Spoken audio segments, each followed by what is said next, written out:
Your bank wants you just enough in the red to keep paying fees. Not completely broke, but just fragile enough to need their high-interest products and stay profitable for them. And there's one number that changes everything. Today, I'm showing you why reaching $20,000 in savings can transform your entire financial life, and why banks hate it when you get there. Let's dive in. Picture life with under $20,000 in savings. You're always doing mental math. Can I afford gas and groceries this week? If I pay this bill now, will the next bounce? How many days until payday? Any surprise expense becomes a crisis. Car repair, medical bill, a broken fridge, an all-out emergency. One bad month could push you into credit card debt. One job loss could spiral. This isn't living, it's surviving. And about 60% of Americans are stuck here right now. But there's a threshold where everything changes. A number where stress drops, emergencies become inconveniences, and you finally have room to breathe. That number is $20,000. Not $100,000, not $50,000. Just $20,000 in savings can change almost everything about your financial life. Here's why. $20,000 is roughly 4 to 6 months of expenses for many people. That's a real emergency fund, not a $1,000 starter. With $20,000, you can handle nearly every single emergency without going into debt. A car breakdown? Covered. A job loss? Months to find something new. A medical surprise? Manageable. You stop living in constant fear. That low-level anxiety finally quiets down, and you can sleep at night. But here's the interesting part.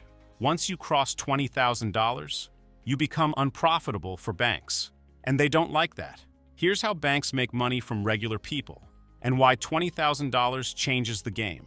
Profit source number 1, overdraft fees. Last year, banks collected about $7.7 billion in overdraft fees.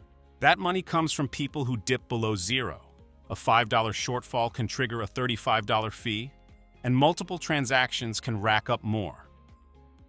Some people see $100 in overdraft fees in a single day. With $20,000 in savings, you don't overdraft, so banks get zero from you. And they hate that. Profit source number 2, desperation products. When you're broke and need money fast, options like payday loans, high interest, title loans that can cost you your car, pricey personal loans, and 29% APR credit cards are marketed as solutions.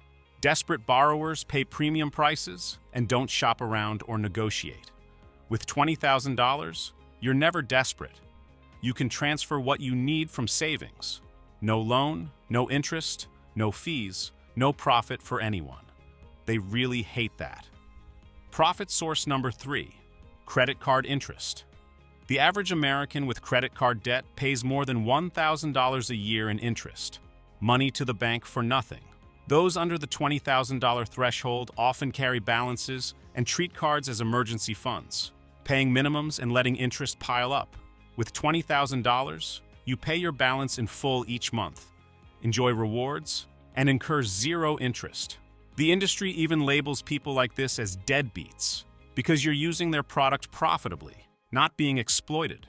Profit source number 4, account fees. Many banks charge monthly maintenance fees on checking accounts, but they'll waive them if you maintain a minimum balance, often $1,500, $5,000, or higher.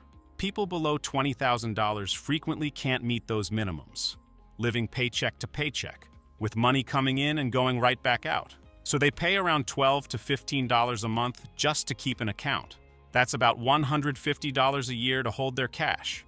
With $20,000, you clear those minimums easily, so no monthly fees or maintenance charges. And that revenue stream dries up for the bank. Profit source number 5, emotional decisions. This is psychological but real. When finances are tight, stress drives bad choices. Impulsive buys for a quick dopamine hit.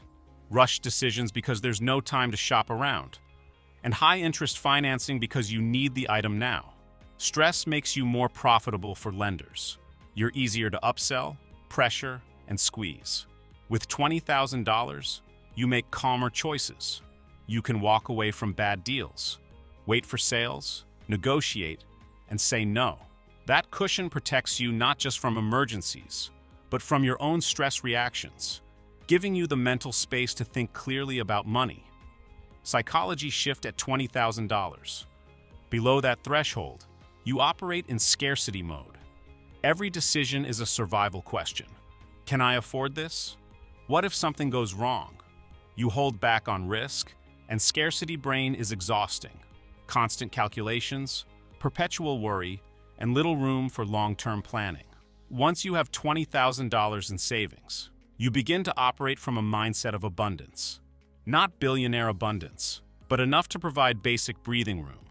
This allows you to accept slightly lower-paying jobs with better growth prospects, walk away from toxic workplaces because you have a financial cushion, and negotiate more assertively since you're not desperate for the deal.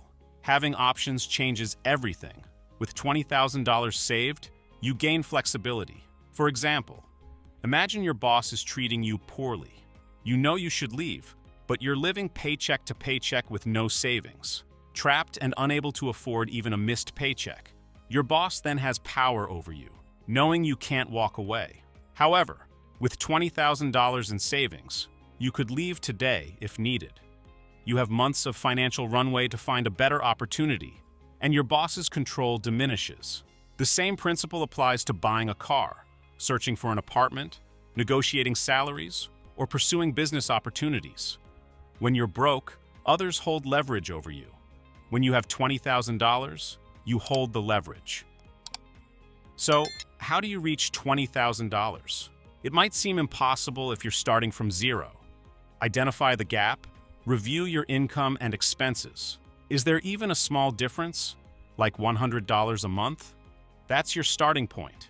If there's no gap, you need to cut expenses or boost your income. Automate savings. As soon as you receive your paycheck, automatically transfer a set amount. Say, treat savings like a bill. Consider your savings contribution as mandatory, just like rent or utilities. Pay use windfalls wisely. Any unexpected money, tax refunds, bonuses, gifts, should go directly toward your $20,000 goal, not toward new purchases or trips. Eliminate one unnecessary expense. Identify at least one subscription or cost that you don't truly care about. Cut it and redirect that money elsewhere. For example, saving $400 each month adds up to $4,800 annually. Over just over 4 years, that totals $20,000. It may seem slow, but those 4 years will pass regardless. You can reach 34 with $20,000 in savings, or stay where you are now. The key is that once you start, momentum builds. You become obsessed with growing that number. You'll find additional ways to save, keep raises instead of increasing your spending, and often reach $20,000 sooner than expected. Once you hit that milestone, everything shifts. Stress decreases, opportunities expand, and the banking system stops profiting from your financial struggles. You move from being exploited to being served, from a product to a customer. $20,000 isn't the final goal. It's not retirement savings or lasting wealth, but it is a crucial milestone. It marks the point where the game changes. Below $20,000, you're mostly on defense, reacting to emergencies, paying fees, and feeling squeezed. Above that, you can start playing offense, building wealth, taking calculated risks, and making decisions from a position of strength instead of fear. Banks rely on people staying below this threshold, profiting from your stress and desperation. Every dollar you save brings you closer to that $20,000, reducing their ability to profit from you.